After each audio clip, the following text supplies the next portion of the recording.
Assalamualaikum warahmatullahi wabarakatuh. Rekan-rekan, ketemu kembali dengan saya Eko Muryanto di Dadi Timar. Alhamdulillah kembali bisa menyapa penjenengan semua yang selalu menunggu konten-konten Dadi Timar. Saya mengucapkan banyak terima kasih. Saya juga berharap rekan-rekan yang menyaksikan konten Dadi Timar senantiasa dirahmati oleh Allah dan selalu dalam lindungannya, dilancarkan semua urusannya, amin. Rekan-rekan, baru saja tadi saya pulang dari desa. Ada pertanyaan menarik yang disampaikan ke saya terkait dengan rencana penyusunan APBDes 2022. Jadi pada kesempatan yang baik ini, berdasarkan pertanyaan dari teman-teman saya yang tadi saya datangi, khususnya rekan-rekan yang ada di wilayah Kecamatan Parang, kemudian ada juga dari Ngariboyo, menyampaikan, Pak, nyuwun tulung dipandu bagaimana APBDes itu kira-kira kegiatannya mengarah kemana, kan begitu. Nah, terkait dengan ini saya ingin menyampaikan ke penjenengan tentang kisi-kisi penyusunan APBDes 2022. Jadi ini memang sudah saatnya kita menyusun APBDes 2022, dan perlu diketahui rekan-rekan bahwa apa yang dilakukan di pemerintah desa itu memang harus linier dengan pemerintah kabupaten dan juga dengan pemerintah pusat. Itu sebabnya yang kita lakukan selalu mengarah ke visi misi kepala desa yang tidak boleh lepas dari visi misi Pak Bupati. Untuk itu saya ingin sampaikan beberapa hal rekan-rekan tentang kisi-kisi penyusunan APBDes 2022. Yang pertama, skala prioritas penggunaan dana desa itu harus masuk di dalamnya. Jadi dalam penyusunan APBDes yang penjenengan buat draftnya, karena draft ini yang membuat adalah Bapak Ibu Sekdes, termasuk yang baru ya, pokoknya begitu Sekdes atau PLT Sekdes, penjenengan salah satunya tugasnya adalah membuat draft tentang APBDes. Yang pertama yang harus masuk adalah skala prioritas penggunaan dana desa, baik itu untuk BKTD, BLTDD, penanganan stunting, kemudian juga serangkaian kegiatan penanganan COVID-19. Sekali lagi, serangkaian kegiatan penanganan COVID-19. Kemudian kita akan berbicara dari bidang-bidang, artinya dalam penyelenggaraan pemerintahan desa ini, penjenengan silahkan sesuaikan dengan RPJMDes dan RKP yang baru saja disahkan. Di bidang pembangunan, biasanya ini selalu mengarah ke fisik. Makanya di 2022 kembali saya ingatkan, nanti APBDes kita akan mengarah tidak hanya fisik, tapi juga kegiatan pemberdayaan. Untuk itu perlu dilakukan sinkronisasi kebijakan. Sinkronisasi kebijakan antara pemerintah provinsi, pemerintah kabupaten, dan juga desa. Nah, hal-hal yang strategis yang harus dimuat di dalamnya tidak harus seluruhnya diampu oleh desa, tapi disesuaikan dengan kewenangan lokal skala desa. Dalam tadi sudah sampaikan bahwa kisi-kisinya yang pertama adalah skala prioritas penggunaan dana desa. Kemudian yang kedua, mari kita masuk ke bidang-bidang. Ini secara garis besar untuk program prioritas Kabupaten Magetan tahun 2022 yang mungkin penjenengan bisa ambil bagian di dalamnya. Jadi program begini, sinkronisasi ini untuk membuat agar APBDes itu sejalan dengan APBD Kabupaten. Ya, APBDes sejalan dengan APBD Kabupaten. Hal-hal yang harus dilakukan yang pertama adalah sinkronisasi program dan kegiatan. Tentunya sesuai dengan skala lokal kewenangan desa. Tadi sudah serangkaian skala prioritas penggunaan dana desa, saya juga sudah upload yang untuk skala prioritas penggunaan dana desa 2022. Nah, ini kita masuk ke program prioritas Kabupaten Magetan. Saya akan sampaikan program prioritas Kabupaten Magetan tahun 2022. Penjenengan apa yang saya sampaikan ini nanti bisa penjenengan breakdown di desa sesuai dengan kewenangan lokal skala desa. Yang pertama di bidang pendidikan, ini adalah pengembangan karakter. Jadi pengembangan karakter ini atau pembangunan karakter building ini dimulai dari PAUD. Desa silahkan mengalokasikan kegiatan yang sejalan dengan kewenangan desa. Misalnya kegiatan untuk menghidupkan atau mengoptimalkan pendidikan PAUD yang ada di desa. Kemudian juga untuk membantu pelajar atau warga desa yang kategorinya miskin tapi masih masuk dalam wajar dikdas yang harus dibiayai. Ini silahkan dibantu dari sana. Ini pendidikan ya, khususnya untuk pembangunan karakter dulu. Nah, nanti monggo, karena ini hulu hilir, artinya hulu hilir itu semuanya berperan. Saya harapkan desa juga mengambil peran di dalamnya. Kemudian di bidang kesehatan, salah satunya yang menjadi prioritas kita adalah penanganan penurunan angka stunting. Stunting ini, Bapak dan Ibu, tidak hanya bagi mereka yang mohon maaf ini kurang beruntung saja, tetapi justru stunting ini bisa muncul dalam keluarga yang mampu hanya karena kurang pengetahuan tentang bagaimana menangani tumbuh kembang anak dimulai dari kandungan. Jadi penanganan stunting ini bisa dimulai dengan pemberdayaan khususnya generasi muda kita yang memasuki jenjang rumah tangga. Ini desa bisa mengambil peran untuk sinergi dengan dinas terkait untuk bagaimana menurunkan angka stunting dengan memberikan pemahaman-pemahaman tentang istilahnya rentang waktu pengembangan anak yang masuk dalam skala prioritas. Artinya skala prioritas itu waktu-waktu yang sangat urgent untuk seorang anak ini tumbuh kembangnya dioptimalkan di situ. Jadi usia emasnya itu kalau nggak salah antara 0 sampai 2 tahun ini benar-benar dioptimalkan. Nah, desa mengambil peran di situ. Kemudian di bidang kesehatan juga termasuk di dalamnya penanganan COVID seperti yang saya sampaikan tadi, yang terkait dengan skala prioritas penggunaan dana desa sejalan dengan ini untuk serangkaian kegiatan penanganan penyakit menular, di dalamnya termasuk COVID. Kemudian yang berikutnya bidang sosial ini terkait dengan pengentasan kemiskinan. Pengentasan kemiskinan ini desa saya harapkan juga tidak hanya hobi memberi bantuan. Artinya hobi memberi bantuan itu yang miskin dibantu terus begitu, tapi tidak pernah kita mencegah supaya angka kemiskinan itu turun atau menekan angka kemiskinan itu supaya tidak naik. Caranya bagaimana? Adalah dengan melakukan pemberdayaan.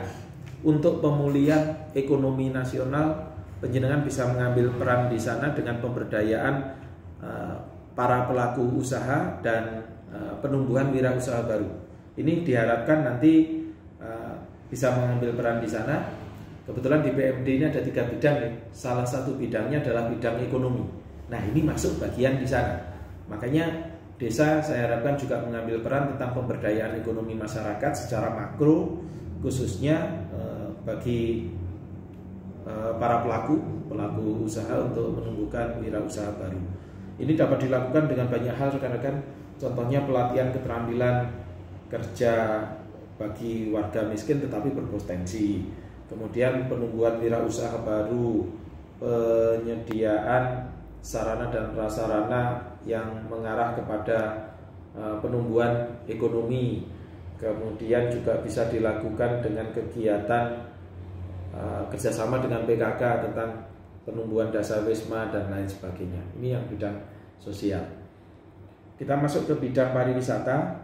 Sektor pariwisata ini juga menjadi hal yang urgent karena kuda penariknya Kabupaten Magetan ini kan wisata. Makanya desa-desa silahkan nanti mengembangkan wisata, tetapi bukan berarti seluruh desa harus berlomba-lomba berubah menjadi desa wisata.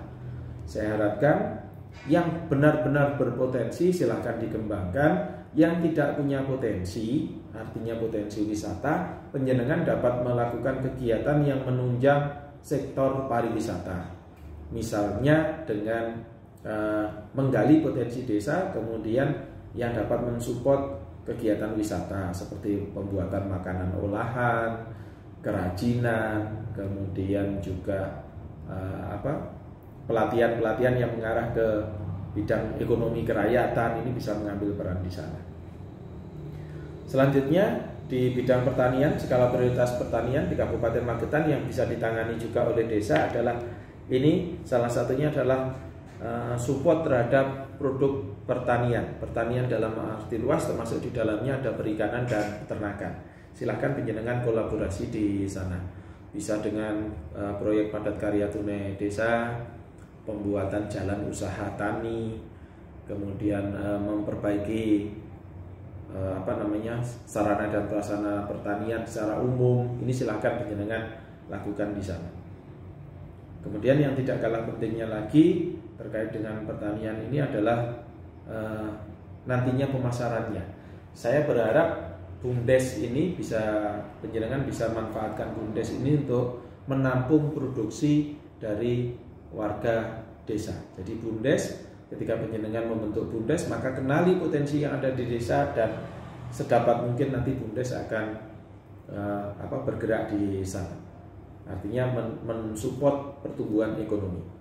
Nah, yang berikutnya adalah ke pembangunan fisik. Pembangunan fisik sekali lagi bukan dihabiskan seluruhnya untuk fisik, tapi fisik tetap bisa dilakukan. Ya, antara lain dengan penjenengan mungkin memperbaiki sarana prasarana desa yang terkait dengan fasum, jalan desa, pasar, saluran irigasi dan lain sebagainya. Silahkan. Tetapi sekali lagi pesan saya, gunakan skala prioritas. Gunakan skala prioritas. Kemudian pemberdayaan BUMDes dan lembaga keuangan mikro yang ada di desa. Kemudian yang berikutnya saya juga ingin menekankan rekan-rekan, ini sejalan dengan arahan Pak Bupati sesuai dengan visi misi beliau. Salah satunya adalah bagaimana kita melakukan konservasi lingkungan hidup. Salah satunya adalah memelihara sumber-sumber mata air ataupun bekas sumber mata air yang kita coba untuk hidupkan lagi dengan melakukan konservasi. Salah satunya dengan penanaman pohon-pohon yang dapat menyerap air dan insya Allah ke depan diharapkan bisa menumbuhkan mata air kembali. Karena air ini memegang kunci utama dalam kehidupan. Nah, ini memang hasilnya tidak mungkin instan, tetapi nyuwun tulung di dalam APBDes penjenengan juga bisa mengalokasikan sesuai kewenangan penjenengan kira-kira untuk melakukan penghijauan di wilayah penjenengan. Itu yang penjenengan bisa lakukan di desa apa? Misalkan penghijauan daerah sekitar mata air, pembuatan perdes tentang pelestarian mata air di desa, sehingga radius sekian meter itu boleh ditanami. Itu tanahnya tetap tanah, seandainya itu tanah masyarakat, itu tetap menjadi hak milik masyarakat, tetapi konservasinya desa bisa campur tangan di dalamnya, seperti itu. Atau dengan menanami tanaman-tanaman yang bisa menyerap air, yang menahan air dan memunculkan mata air, banyak sekali ya. Ada beringin, ada karet karet lontong, kemudian ada aren, bambu dan lain sebagainya. Tentunya jika ini ditanam dengan sistem tematik, hasilnya akan bagus. Nah, ini juga butuh kerjasama antar desa. Makanya kerjasama antar desa, badan kerjasama antar desa juga silakan penjenengan anggarkan di sana supaya kegiatannya itu bisa masuk. Kegiatannya bisa masuk. Jadi sekali lagi konservasi lingkungan hidup. Saya mengucapkan terima kasih untuk teman-teman di desa yang sudah berinisiatif membuat perdes tentang pengelolaan lingkungan hidup yang ada di desa, perdes tentang sampah, perdes tentang larangan berburu. Karena menurut saya untuk menjaga ekosistem, burung-burung sekarang sudah semakin berkurang. Itu sebabnya mungkin untuk komoditi pertanian banyak hama yang seharusnya bisa selesai dengan predator seperti burung, sekarang sulit, akhirnya harus semprot dan lain sebagainya. Ini harapannya menumbuhkan hal semacam ini perlu waktu rekan-rekan, bukan hal yang instan, tetapi saya harapkan mari sama-sama kita mulai anggaran dana desa sesuaikan dengan, ini banyak yang saya sampaikan, tetapi sesuaikan dengan kondisi yang ada di desa penjenengan. Konservasi sudah, nah sekarang kita masuk ke kisi-kisinya terkait dengan waktu. Waktu penyusunan APBDes ini di bulan Oktober mestinya draft sudah jadi. Sekali lagi draft sudah jadi, dan di November saya berharap rekan-rekan draft APBDes ini sudah disepakati antara BPD dengan pemerintah desa, kemudian nanti dievaluasi oleh Bapak Ibu Camat. Sehingga ini juga sekaligus menjadi guider bagi Bapak Ibu Camat. Sudahkah kegiatan yang sekian banyak saya sampaikan di depan tadi, sebagian sudah masuk? Tidak harus seluruhnya masuk, tetapi sebagian sudah masuk. Artinya sebagian sudah masuk itu sudah mengakomodir arah kebijakan. Itulah sinkronisasi yang harus kita lakukan antara pemerintah kabupaten dan desa. Ingat, kita berada dalam satu kesatuan. Dan saya punya mimpi seandainya visi misi kita ini sejalan, kemudian anggaran itu bisa diarahkan sesuai dengan kewenangan desa, maka insya Allah tepat sasaran, efektivitas itu bisa diwujudkan. Mari sama-sama kita berusaha untuk menyusun peraturan, ya, menyusun peraturan desa, menyusun kebijakan anggaran yang sejalan antara desa dengan kabupaten. Sekali lagi saya berharap desa menyesuaikan tentunya berdasarkan kewenangan yang ada di desa. Programnya sudah saya sebutkan banyak banget, itulah kisi-kisi yang harus masuk di dalam APBDes. Sehingga nanti Bapak Ibu Camat ketika mengevaluasi, penjenengan bisa pertanyakan, sudahkah ada kegiatan ini yang seperti saya sebutkan tadi. Ini menjawab pertanyaan teman-teman saya yang baru saja saya terima tadi. Seperti itu rekan-rekan. Terima kasih. Sedikit yang saya sampaikan ini nyuwun pangapunten mungkin terlalu cepat dan lain sebagainya. Saya berharap penjenengan mengikuti, kemudian bisa mengambil intisarinya dan menerapkan, diaplikasikan dalam peraturan desa. Mari sayangi lingkungan. Ini sudah memasuki musim penghujan. Sama-sama kita jaga kesehatan. Semoga Allah senantiasa menyertai kita. Terima kasih. Matur nuwun. Assalamualaikum warahmatullahi wabarakatuh.